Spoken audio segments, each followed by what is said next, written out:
Before I was introduced to this work, I was always setting boundaries, at least my understanding of what boundaries were.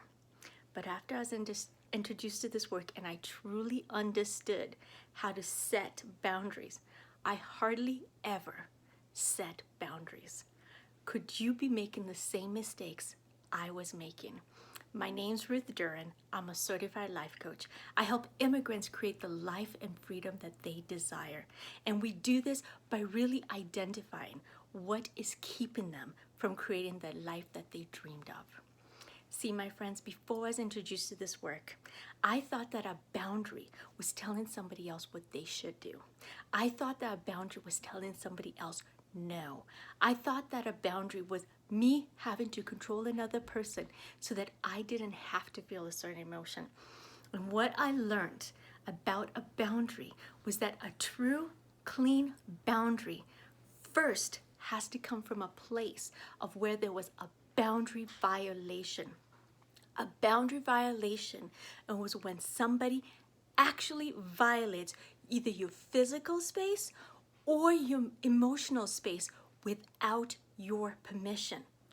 And that was amazing, the key part to first identifying if there's been a boundary violation.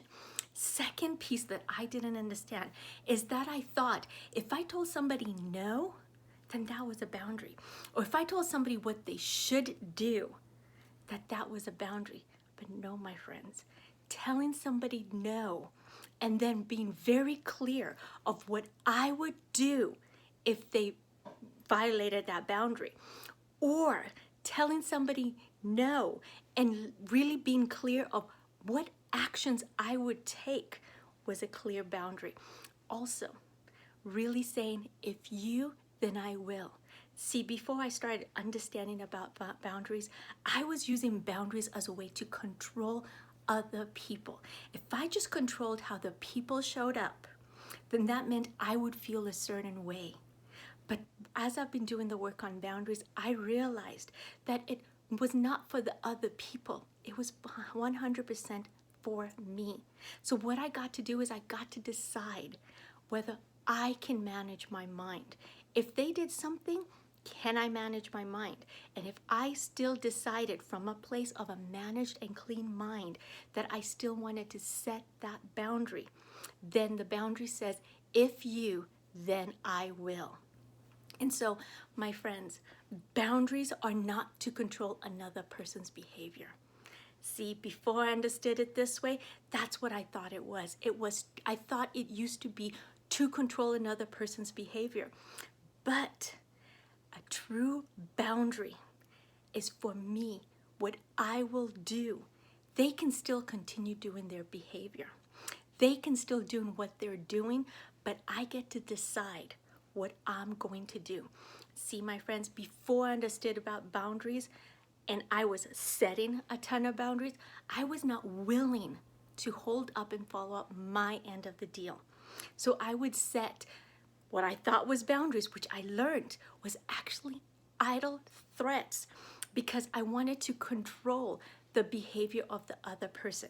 If they did something, then I would feel a certain way. So I was very highly invested in them not doing the thing that they were doing. So now I understand boundaries. Boundaries are for me, and they can continue doing what they want to do. The person's behavior does not have to change. I get to decide whether I want to be around it or not.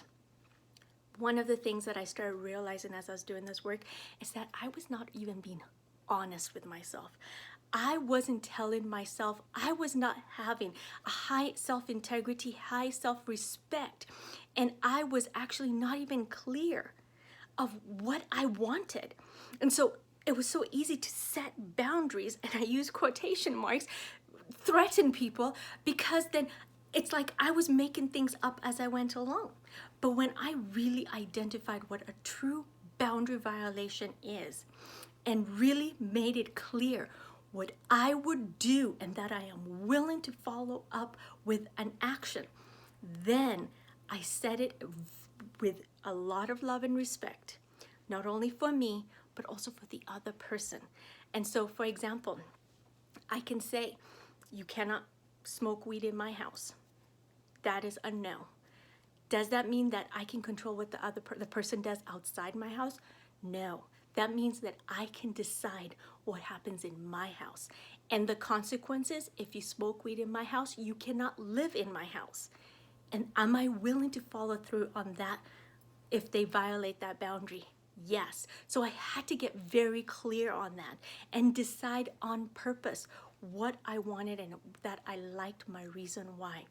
Another thing about boundaries is being willing to say no, be willing to follow up, and my friends, like Oprah Winfrey always says, no is a complete sentence.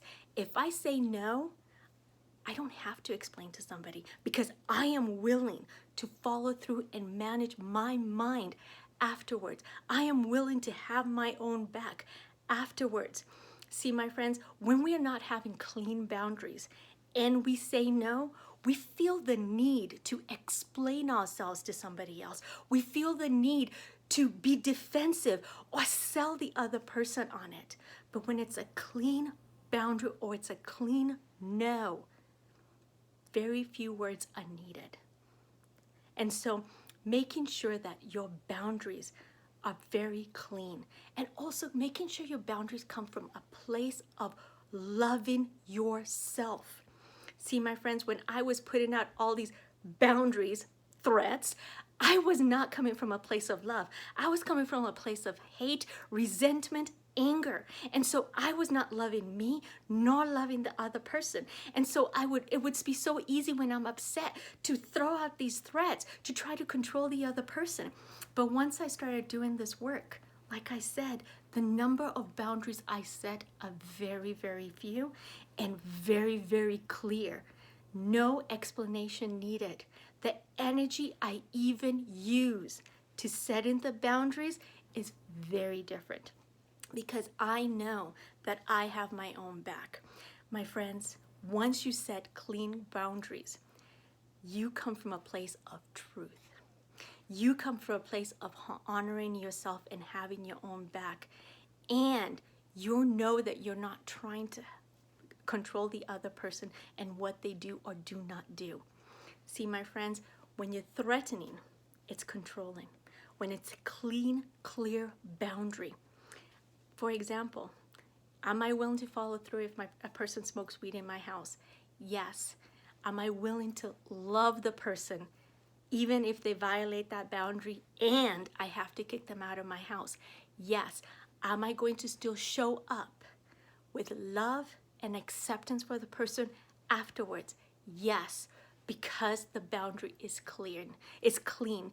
If you are not ready to come to that kind of a conclusion, you're not ready for a boundary. And so I help my clients, first of all, identify why they need the boundaries, identify where the boundary is coming from, identify how to set the boundary, and how to have their own back if the boundary is violated. See, my friends, boundaries are not for the other people. Boundaries are for ourselves. Boundaries are for having our own back. Boundaries are for telling ourselves the truth and loving ourselves. And they are to manage our own actions and not the other person's actions.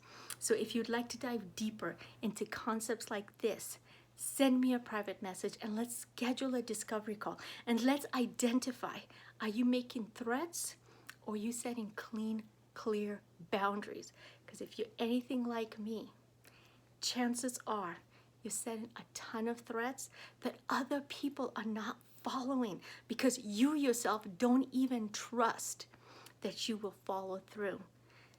When I started this work, I set a ton of boundaries, threats. Now I set very, very few boundaries. And when I say it, there's no negotiation because people understand that I am willing to follow through. Thank you so much for joining me, and I look forward to seeing you next week, and have a very blessed week. Bye-bye.